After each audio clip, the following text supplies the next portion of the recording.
Boa noite a todos. Que a paz do Divino Amigo esteja entre nós, nessa casa abençoada mais uma vez.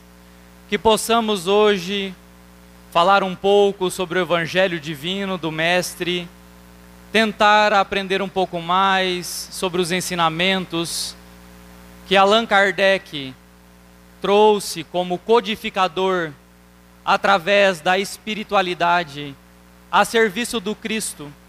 Trouxe lições para nos informar e auxiliar o direcionamento dos nossos passos. O capítulo de hoje é o capítulo 5. Bem-aventurados os aflitos. Em épocas de tanto conforto, de tanta tecnologia, onde a humanidade goza de tanta tranquilidade, nós estamos ainda em conflito interior. Quando observamos os tempos recuados, onde os homens e mulheres conseguiam os seus alimentos através do labor de cada dia, buscando na terra o sustentáculo para a própria família, a dificuldade que tinha na comunicação, dificuldade de buscar atendimento médico, muitas vezes não conseguia comunicar com entes queridos que moravam em cidades distantes, passando vários anos sem saber notícia de seus familiares. Mesmo naquela época, nós sabemos através dos nossos familiares que as pessoas passavam por dificuldades, mas as dificuldades ainda eram diferentes. Conduziam as suas vidas a partir da simplicidade.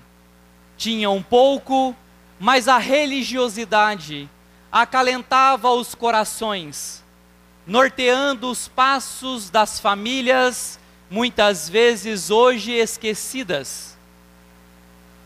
Como nós podemos observar nos dias atuais tamanha dificuldade em uma população que tem hoje a maior comodidade que a história já pôde legar à raça humana. A tecnologia está a serviço dos seres humanos, dando a eles a possibilidade da comunicabilidade, podendo, através da tecnologia, propiciar o avanço da medicina, da ciência de forma em geral. Hoje, os alimentos nós temos em fartura, mesmo aqueles que passam por dificuldade, sendo uma minoria em nosso país. Nós hoje, segundo a Organização Mundial da Saúde, adoecemos mais por excesso de alimento do que pela escassez do alimento. Então está acontecendo uma inversão. Antes nós tínhamos muito pouco. Hoje nós temos muito. Mas da mesma forma que a comodidade começou a ganhar maior galardão em nossas vidas, nós outros estamos mais infelizes do que aqueles que passavam pela dificuldade, não tinha o acesso que nós temos hoje às comodidades. O que está acontecendo então, para que este capítulo, bem-aventurados aflitos, sendo ela uma das beatitudes ou bem-aventuranças do nosso Mestre, porque até hoje a aflição ainda toma conta dos corações humanos.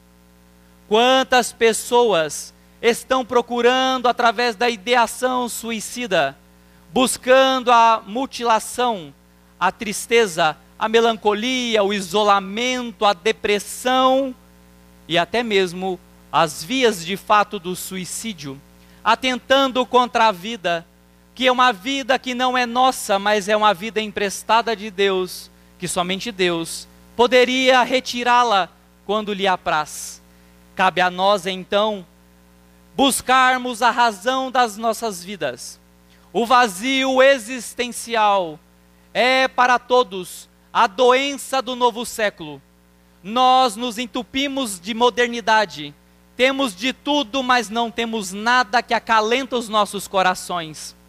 Trabalhamos, estudamos, construímos, acumulamos, mas vivemos no culto ainda do bezerro de ouro. Ainda estamos no culto do exterior, sem muitas vezes lembrar que os nossos corações, a nossa alma continua faminta, corpos bem alimentados, mas almas famintas, porque o alimento divino nós não buscamos. Temos a dificuldade de assimilar as lições da espiritualidade deixada pelo nosso Mestre Jesus, quando ele nos disse: eu sou o pão da vida. Ele estava se comparando àquele que era o alimento do povo judeu. A base da alimentação era o pão asmos, que era um pão não fermentado. Era aquele pão que se tornava a base de toda a alimentação dos judeus. Porque então Jesus colocava ele na condição de um alimento. Ele não era de fato o alimento material, mas era o alimento às nossas almas. Todo aquele que se alimenta do pão que Jesus nos legou, o alimento para as nossas almas, nós começamos então a enxergar a vida de um ponto de vista diferente. Aquilo que nós dávamos muito valor, começa hoje a ter pouca importância, porque os nossos valores começam a ser modificados a partir do momento que nós nos espiritualizamos através dos ensinamentos que Jesus nos deixou. Cabe a nós não mais buscar somente a fuga da ajuda profissional. Muitas pessoas buscam através dos medicamentos como sendo a única terapia para a sua vida. As medicações, as terapias, o auxílio profissional é muito importante em nossas vidas, mas não podemos deixar de esquecer da terapia que o Mestre Jesus trouxe a nós. Cuidar do corpo, mas cuidar do espírito. Porque toda a terapia humana trata traumas, dificuldades, problemática do cotidiano. Mas e quando as nossas aflições são aflições que não estão relacionadas a problemas da atualidade, mas problemas de vidas anteriores? Quando nós nos remontamos às reencarnações, às dificuldades que acumulamos por equívocos em existências transatas, de pensamentos e condutas fora do direcionamento cristão. Daí a necessidade de buscarmos a religiosidade. A palavra religião origina-se do latim religare, religar novamente com Deus. Então nós temos a necessidade, na era da comodidade, de buscar algo que foi esquecido, que foi abandonado. As famílias hoje estão sucumbindo diante de problemas diversos, porque estão perdendo a unidade, e essa unidade era formada no Cristo. Famílias religiosas, onde os filhos acompanhavam os pais em suas religiões. Hoje, as famílias pouco conversam, através das redes sociais, que hipnotizam as massas, deixando as pessoas que estão próximas umas das outras, distantes emocionalmente. Estamos do lado das pessoas, mas estamos distantes emocionalmente. O que está acontecendo conosco, a nossa geração, o que será daqui 10, 20 anos da juventude, que está perdendo algo que é essencial aos seres humanos. Nós somos seres gregários, necessitamos da inter-relação, precisamos conversar, nos doar uns aos outros. A conversa fria da tecnologia não consegue propiciar às nossas almas o calor necessário para aquecer os nossos corações. Por isso, Jesus, como sábio, sabia que a humanidade caminharia em todos os séculos necessitando de uma orientação. através de suas parábolas, dos seus sermões, ele então deixou para todos nós a conduta que nós devemos recorrer quando estamos com algum problema em nossas almas. Quando temos problemas no corpo físico, buscamos a ajuda médica para que possa curar o problema, a enfermidade que nós possuímos. Quando adoecemos do espírito, temos a necessidade de voltar e buscar no Mestre Jesus, o médico das almas, para curar o nosso espírito, ainda em sofrimento. Muitas vezes, pelas atribulações do dia a dia, afastamos da religiosidade, daquilo que nos traz um bem-estar. Daí que pegamos então, que podemos observar as causas atuais das nossas aflições. As causas atuais, por que sofro hoje? O sofrimento tem relação de que forma? Nós olhamos aqui no Brasil, um país de fartura. Passamos dificuldade ainda pela deficiência moral do nosso povo, mas é um país que tudo que planta nasce, prospera. É um país que tem fartura. Mas nós seríamos abençoados por Deus em um país bonito por natureza, como diz a música? E então nós somos protegidos. E os nossos irmãos africanos, porque eles então não são filhos de Deus? Porque eles então não receberam a dádiva de um país de fartura como nós recebemos? Porque nós temos condição ao acesso à saúde, à educação, à alimentação. Irmãos nossos não têm essa condição. Que Deus é esse que dá a alguns porque Ele tem preferência, será? E muitas vezes tira de outros, legando a misérias morais, físicas, emocionais. Crianças que nascem na plena miséria. Crianças que nascem com deficiências de toda a ordem. E muitas vezes nos pegamos a perguntar: cadê a justiça de Deus? Por que tanta dificuldade sobre a terra? Porque uns são beneficiados, que a sorte parece sorrir a ele, enquanto outros só conhecem a dor e o sofrimento.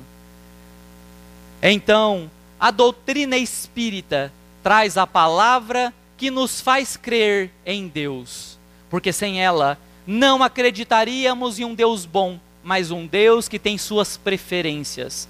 Um Deus cheio de defeitos, à proximidade de nós, que gostamos de alguns e detestamos outros, ou fazemos pouco caso de outros.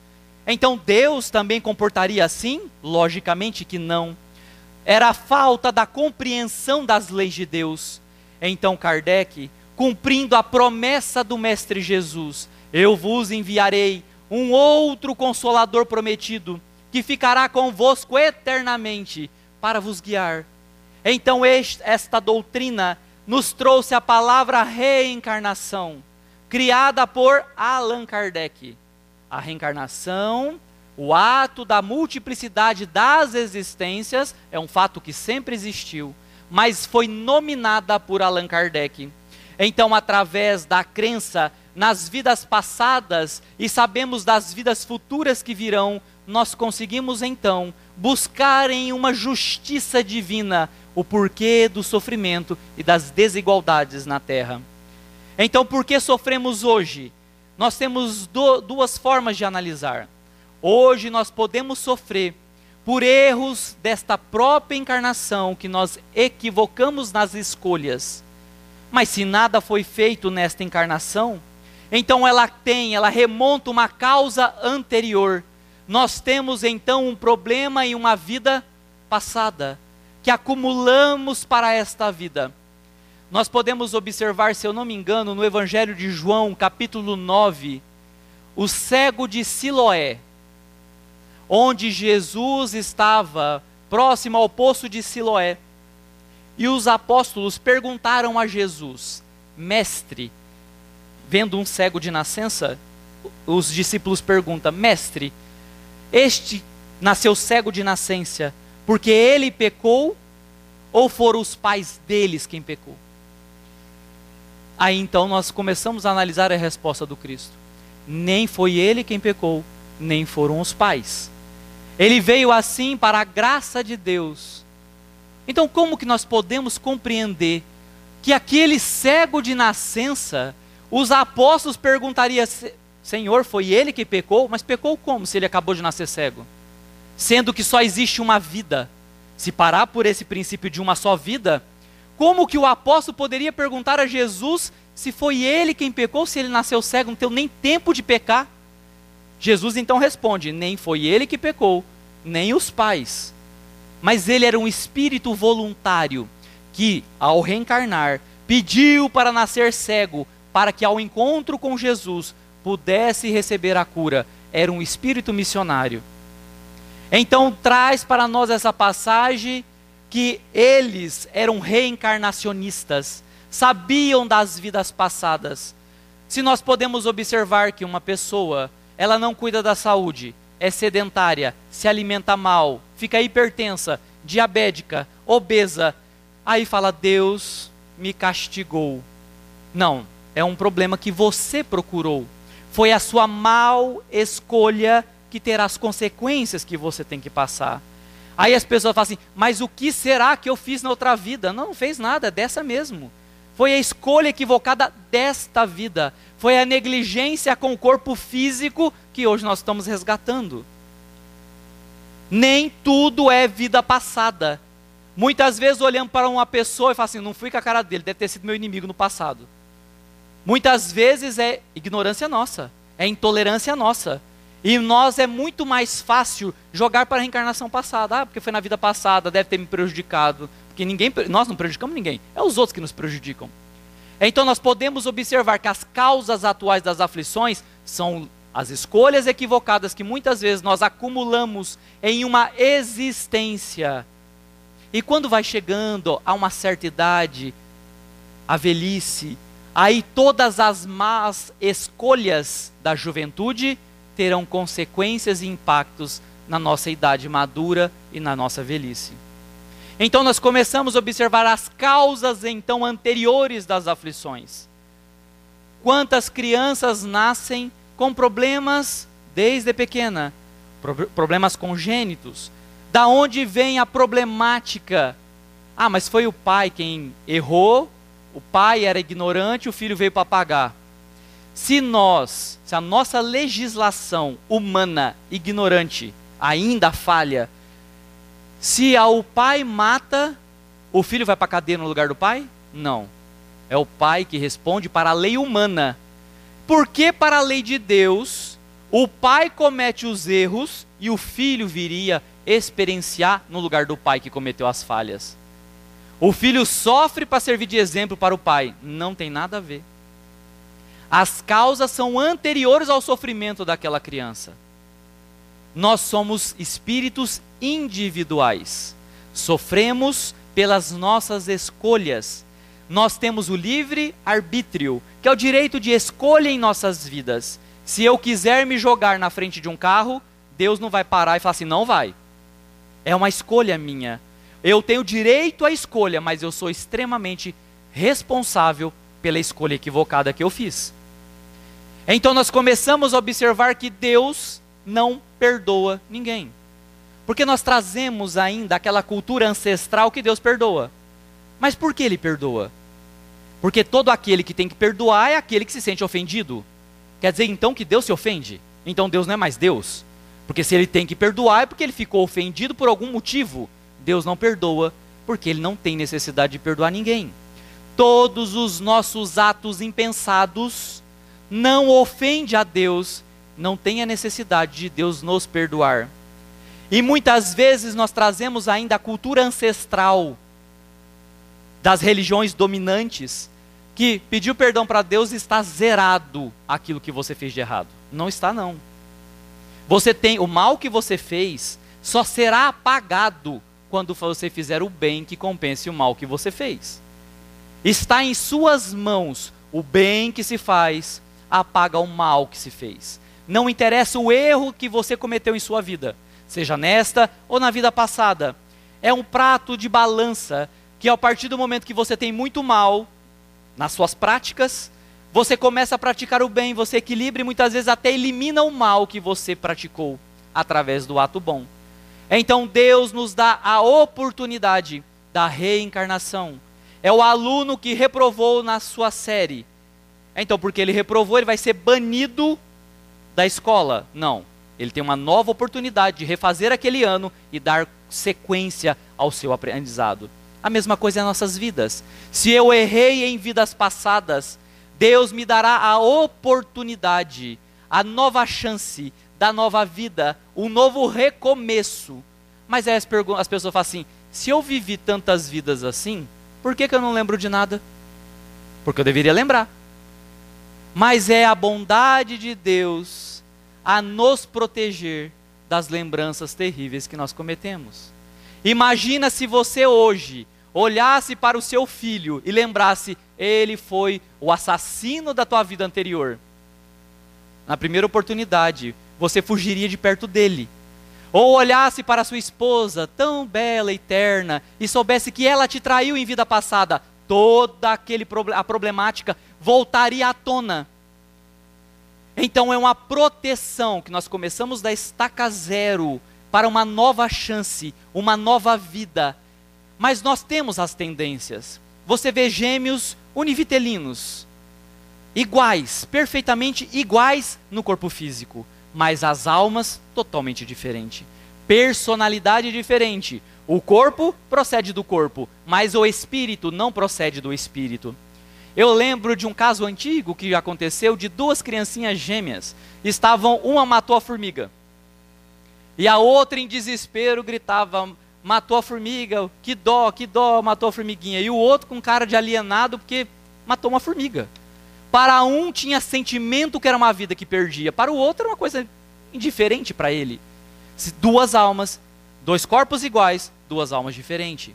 Então nós temos na nossa vida a necessidade da proteção do véu do esquecimento, para que nós esqueçamos o nosso passado. Se eu fui rico no passado, se eu fui belo, se eu fui poderoso e famoso, a gente tenta trazer todo o passado para cá. É feinho, é pobre, mas quer ser bom, mas eu fui. E deixa de viver o presente e quer incorporar a vida passada. Então você não consegue perdoar, você não aproxima das pessoas que te prejudicou. Como que você vai ter perdão e progredir? Então o esquecimento das vidas passadas é muito importante, para que nós possamos nos permitir uma nova oportunidade. E começar da estaca zero é uma proteção. E aí nós vemos os espíritas, todos curiosos, tentando fazer terapia de vida passada, onde pega qualquer pessoa que tem talvez boa intenção, mas não tem técnica alguma, porque não basta ser um profissional, tem que ter mediunidade e assessoria espiritual para fazer regressão. Cuidado, cuidado onde vocês pisam. Não vai desenterrar aquilo que foi protegido pela lei divina. Se Deus, que eu acredito ser inteligente, nos protege com o véu do esquecimento, as pessoas curiosas vão lá tentar relembrar o que ele fez no passado. Por quê? Para trazer traumas e problemáticas talvez à tona. Ah, mas ela é recomendada em alguns casos de fobia, em alguns casos muito específicos sobre fobia, com um profissional médico, um profissional competente que saiba, que tenha mediunidade. Nós vemos Alberto Almeida, médico, espírita, que tem um contato com a espiritualidade fazendo esse trabalho. Mas nós vemos cada pessoa que não tem compromisso algum com a religiosidade, tentando voltar a pessoas, e me contaram casos de acharam ETs, porque o cara era ET. Eu falei, meu Deus do céu, que coisa, né? Igual o Chico, que coisa. E para a conversa. Então estão brincando com coisa séria. Se Deus nos protegeu, é porque tem necessidade. Não tente mexer aonde você desconhece. Vamos então da vida para o futuro. O passado já se foi. Nós somos escravos do passado, mas somos senhores do amanhã. A nossa vida é daqui para frente, porque os meus atos passados não serão modificados, mas a minha conduta de agora, para a minha vida futura, está sendo escrito agora. As minhas escolhas de hoje impactarão a minha vida do futuro. Se você quer estar em melhor condição, seja digno nesta, para que você chegue na outra vida, para que possa ter a grande oportunidade. Quantos de nós fomos abençoados pelo Mestre Jesus, quando Ele enviou os seus trabalhadores no umbral da Europa, aos chamados infernos, para buscar as almas em sofrimento, oferecendo a oportunidade de nascer na terra brasileira, para que pudessem buscar a religiosidade, juntamente à doutrina espírita, para a nova oportunidade de suas vidas. Mais de 2 milhões de espíritos franceses reencarnaram no Brasil. Eram espíritos equivocados, chefiados por Robespierre, aquele que fez toda a Revolução Francesa, os massacres, as perseguições às pessoas que pensavam contra a ideologia da república que ele queria erguer. Aquela guerra de partidos da França ficou então aniquilada para novo começo em uma nova terra, onde não tinha mais o partidarismo que lá tinha ainda dentro, entre os girondinos, entre aqueles franceses que lutavam pela república e pela monarquia se destruindo. Hoje, nós estamos num país laico, buscando a nossa melhora e nossa reforma. A doutrina espírita nos acolheu, espíritos endividados, para nos direcionar, para nos orientar. Cabe a nós o trabalho fraterno, regaçar as mangas, trabalhar pela nossa doutrina. E quando eu falo trabalhar pela nossa doutrina, não é sessão mediúnica, porque tem pessoa que acha que é só sessão mediúnica que é trabalhar pelo espiritismo. Trabalhar pela nossa doutrina é vivenciar o Cristo, é pegar os ensinamentos e levar à prática, porque segundo Allan Kardec, o maior inimigo da doutrina espírita não era os outros religiosos. O maior inimigo da doutrina espírita são os espíritas que ouvem a doutrina e faz tudo ao contrário, prestando um desserviço à nossa doutrina. Daí a necessidade de buscarmos o estudo para a modificação das nossas vidas, para que tenhamos conhecimento, e quando se tem conhecimento, pode ajudar os outros. Porque um cego guiando outro cego, ambos cairão no despenhadeiro. Se eu não conheço nada de espiritismo e vou falar, eu acho que você deveria fazer isso, nós temos que estudar. Eu sempre dou o exemplo. Se você tem um problema cardíaco e precisa de fazer uma cirurgia no coração, eu tenho boa vontade. Vocês deixariam eu operar o coração de vocês? Não sou médico, mas tenho boa vontade. Vocês deixam? Vocês vão procurar o melhor especialista. E por que na casa espírita é diferente? A pessoa tem boa vontade, põe para trabalhar em qualquer lugar. Não tem condição, não tem capacidade. Não se instruiu e já põe em qualquer lugar para trabalhar. Não é assim. Instrua, prepare, eduque, crie mais um trabalhador embasado no conhecimento, para que ele venha somar no futuro. Não porque ele venha cair amanhã ou depois, porque ele não tinha base. Então, quando é na questão da medicina, nós pegamos o melhor profissional, e na doutrina espírita tem que ser diferente. Trabalha de acordo com o que você aprende. É estudo e vivência é que faz o verdadeiro espírita. O verdadeiro espírita não é aquele que tem as grandes obras, é aquele que dentro das suas limitações, da sua capacidade, não desiste do trabalho. Está sempre tentando se modificar, sempre tentando auxiliar. Quantos irmãos aflitos chegam na casa espírita? Nós chegamos correndo e vamos embora correndo quando fala assim seja. Não olhamos para o colega do lado, que muitas vezes está chorando, enfermidade, com problemas emocionais, espirituais, nós não nos preocupamos. Chegamos maquinalmente, todos correndo, e depois saímos todos juntos correndo. Porque nós temos compromisso lá fora, e muitas vezes não olhamos o irmão que está do nosso lado. Casas espíritas que eu já fui, que quase fecharam as portas com a gente dentro. Quase que empurrando a gente para ir embora, porque Deus falou assim seja, tem que sair. Porque a gente tem que ir embora, a gente tem que dormir, a gente tem que trabalhar. E muitos irmãos vieram atrasados, porque nem conseguiram chegar, talvez não conseguiriam chegar, chegaram atrasados e precisam de um alento. E como fica a caridade que nós falamos? Ser espírita de dar passe é muito bonito. Só doar energia, mas a verdadeira caridade é se doar, ouvir o irmão em perturbação. Muitas vezes não temos muito o que falar, mas a pessoa precisava só ser ouvida. Ela chora, desabafa, e ela sai melhor.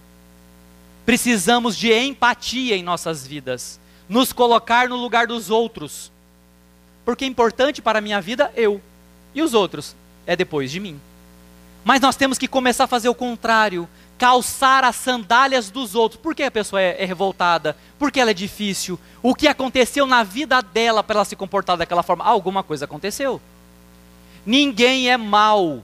Deus não criou espíritos maus. Deus criou todos simples e ignorantes. Se a pessoa está em condição de maldade, é o estado transitório que ela está passando. Ela não é má. Em algum momento da vida dela, um trauma, um problema, ela se revoltou. Uma perseguição espiritual, ela então se fecha e vive a energia da raiva, do ódio.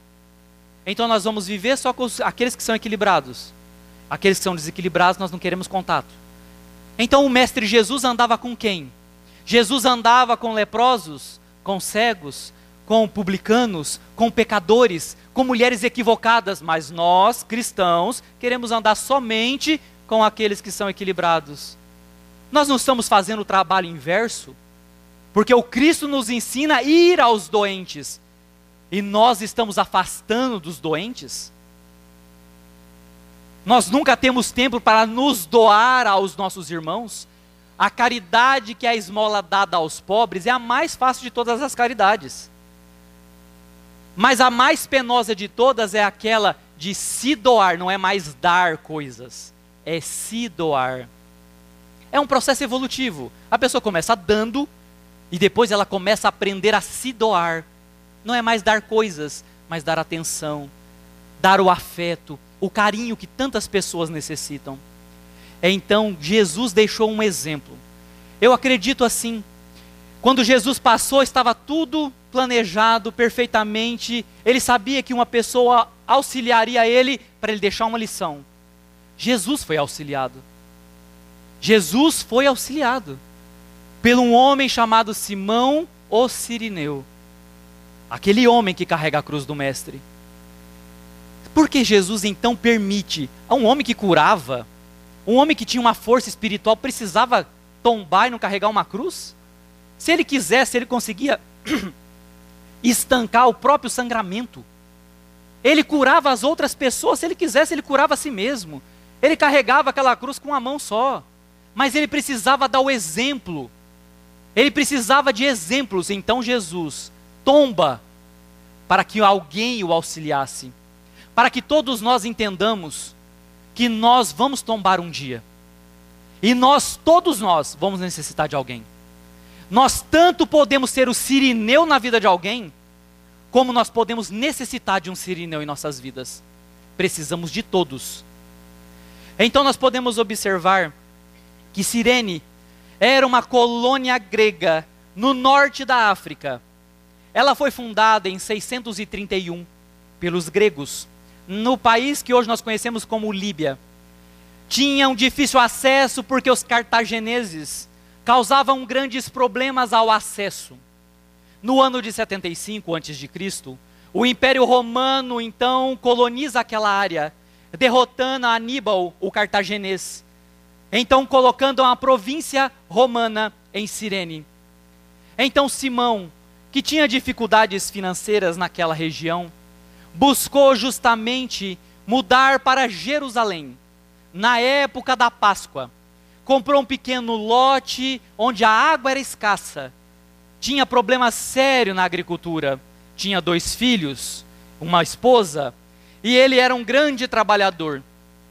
Ainda estava alheio às questões religiosas que o Sinedrim, ou Sinédrio, estava ali naquele momento, em uma guerra contra o Mestre Jesus.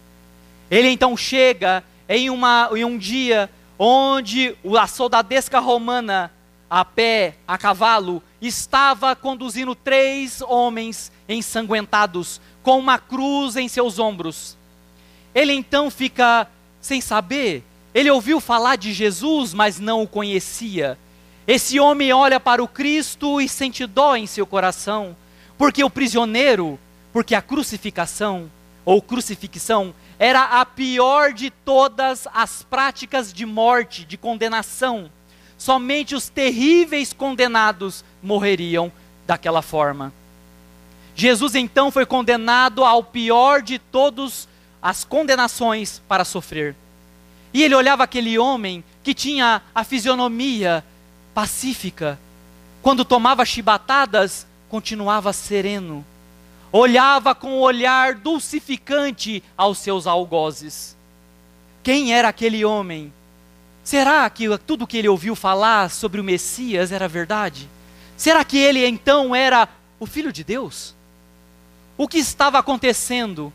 Eis que Jesus então, vergado pelo cansaço de uma noite de suplício, tomba diante dele. A cruz, segundo Dona Amélia Rodrigues, espírito que psicografa por Divaldo Pereira Franco, a cruz do Cristo aproximadamente deveria ter 75 quilos. Jesus, 1,75 m, 70 quilos, um homem magro, esguio, com o cabelo repartido no meio a Nazarena, o cabelo da cor do cobre, um homem que resplandecia uma luz peregrina onde passava. No meio da dificuldade, exalava serenidade. As suas palavras acalentavam os corações. As pessoas se encantavam com seu verbo.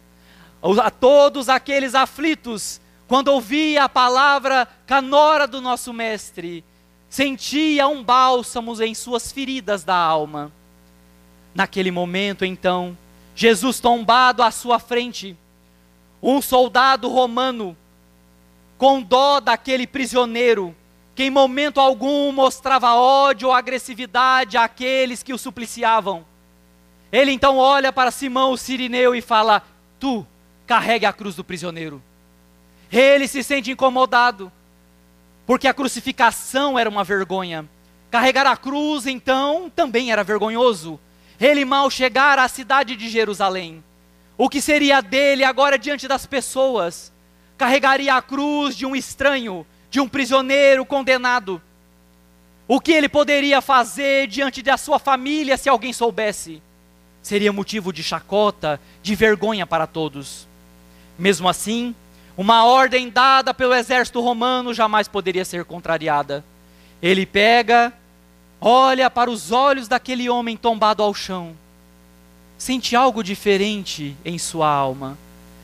Pega a cruz, que estava lavada com sangue e suor daquele prisioneiro, coloca sobre o seu ombro as mãos sujas de sangue, as suas vestes contaminadas com o sangue daquele homem condenado. Ele então percorre cerca de 500 metros até o monte da caveira, do crânio, ou Gólgota em aramaico, ou Calvário em latim. Ele vai até aquele monte, carregando a cruz daquele condenado, e começa a pensar na sua vida. Que vida triste a minha. Meu filho está doente em casa. Minha esposa é uma mulher difícil. Os ratos acabaram com a cevada. A água está secando no leito dos rios em minha terra. O que eu posso fazer da minha vida? Agora uma vergonha das maiores, carregar a cruz de um condenado. O que será de mim? Quando ele chega no alto do monte e deixa a cruz, olha novamente aos olhos daquele homem. E algo novamente acalenta o seu coração. Ele vai às pressas para casa e começa a pensar: meu Deus, agora o que eu faço? Minha mulher vai ficar brava comigo. Eu atrasei. Se eu tiver que explicar que eu carreguei a cruz de um condenado, ela vai ficar muito brava.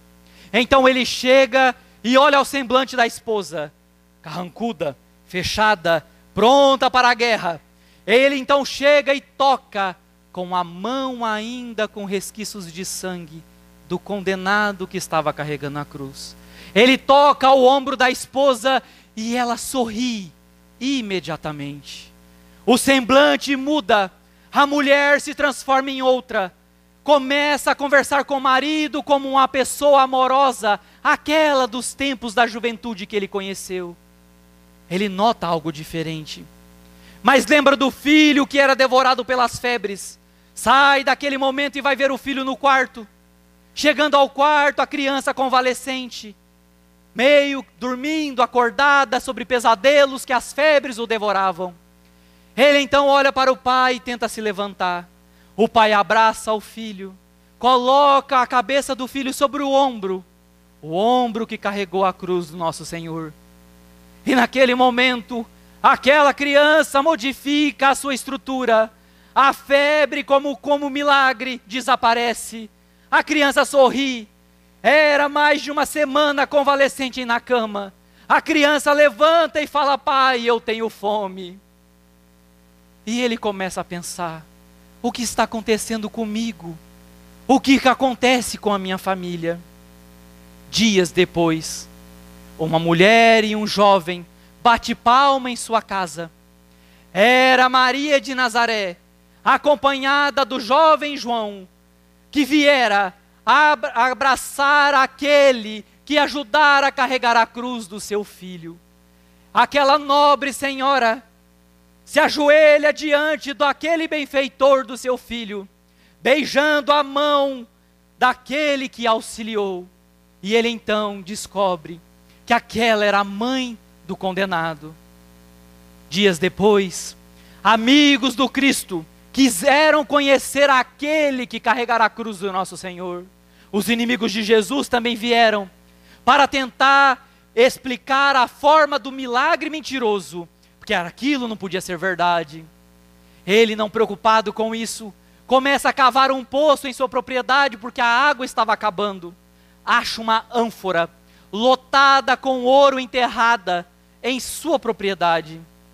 Ele então leva seu filho Alexandre e Rufus e a sua esposa Mical à sede do império, mudando para a sede imperial, onde através da sua inteligência multiplica toda aquela fortuna, se tornando muito mais rico.